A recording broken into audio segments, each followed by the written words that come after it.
Yes, so welcome, mwebali kujja tusome. So today we are going to continue from where we stopped.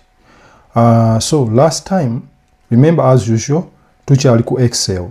So what functions are under the insert tab? So functions choba tools ki zimuyinza okukozesa ziri under this insert tab. So twatunuulidde how to insert pivot table, and then to creating one of this kind. Mwagirabye from this large data, messed up data. Mwamulabye. So if you have columns and columns of data nga ali untitled like this, you come up with this. Ofuna kino ekiri brief mu bwangu abantu kye basobola otunulako ne mamanya nti yes ne bafuna okugamba amangu okumanya ki ekigenda mu maaso. So this time around tugenda kutunuulira table function ekola etya under the insert tab. So stick with me tweyongereyo. Kakati ku luno tugenda kukozesa our data set eno bweti.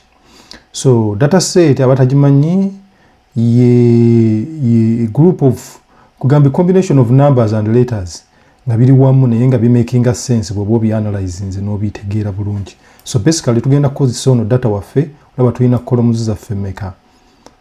Tulina columns zaffe 8. Yes, ne rows ndowooza rows ezisukka mu mmeka. Rows zaffe zisukka ziri 4 mu 3. So basically the tab function bwe tukirikinga wano eno bwe tuti ne tukirikinga wano olaba ndowooza bakuleetera wano ne bagamba nti oyagala creatinga table luddawa ne bakulaga wano osobola okukirikinga n'ogamba range no selectinga kyoyagala bw'oba oyagala create only a spread. Naye tetujja complicatinga bintu, we are only focusing on the basics.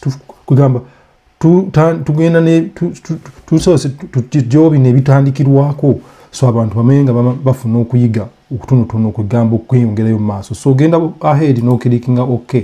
Bwe tukirikinga okay, ndowooza olaba wano tugambye table yaffe ina headers. Zino header osobola ozijjawo, osobola okirikinga oti n'ozijjawo, osobola n'ozidda.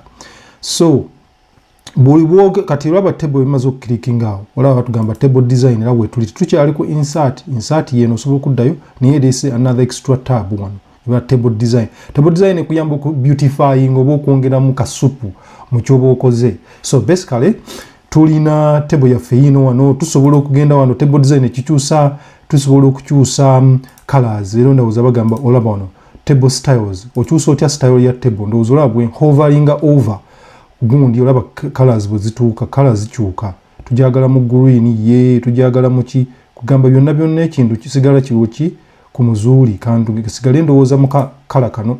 Yes, kakati ndowooza ekyo tukirabye. Kakati zino functions ndowooza osobola okuteekako slicer.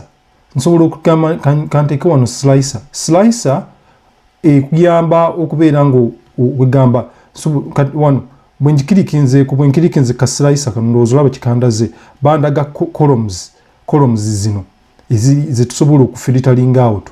Okitegedde? So lugamba nti okay, njagala okuliyetinga gundi eyo ng'erina just ndowooza ne cells amount. Okitegedde? Ate era slicer nayo nsobola ogijjawo. Ndowooza oziraba region buli kimu. Yeah. So ekyo nakyo kiri bwe kityo. Sobola zizijjawo emu ku emu. Ndi kunyiga delete button okujjawo emu ku emu. Yeah. Naye bwe ngamba nti katusigale cells amount ne region. Yeah. Cells amount ne region. Tusobola okugamba nti no okay items ndowooza olaba eno column kale bwe tugise wano eno bwe tuti tebe eno screen enempa obudde. Yes. Okay. Kakati wano nsobola okugamba nti no ankole region. Yeah. Baseringa biki era baseringa muwendo ki. Nsobola okukirikinga wano olaba nenjifiltering awo. Era bandaga agola kintu ani buli omu yakola ekyo kyakoze. Bandaga wano cells amount ndowooza okiraba. Bwe ngamba nti Buganda filter out on Buganda. Filter out Busoga. Gamba kiba kikuyamba zino slicers zikuyamba okufilteringa bwe bawanga ina table nyingi data set yo nga nnene nnyo mpanvu nnyo kikuyamba okufilteringa ebintu n'otuukayo mu bwangu ndowooza olaba amount sold yes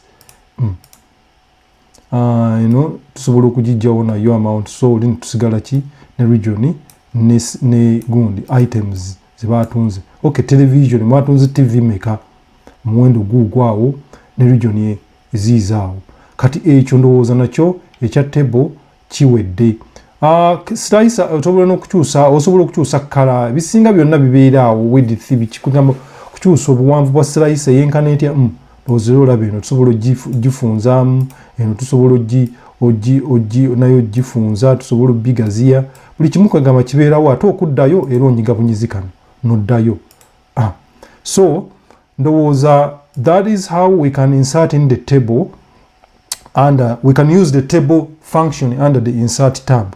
So tukomaawo ndowooza catch me the next videos. Thank you for watching. Temwerabira ku subscribinga, ku likinga ne commentinga. Thank you so much. See you.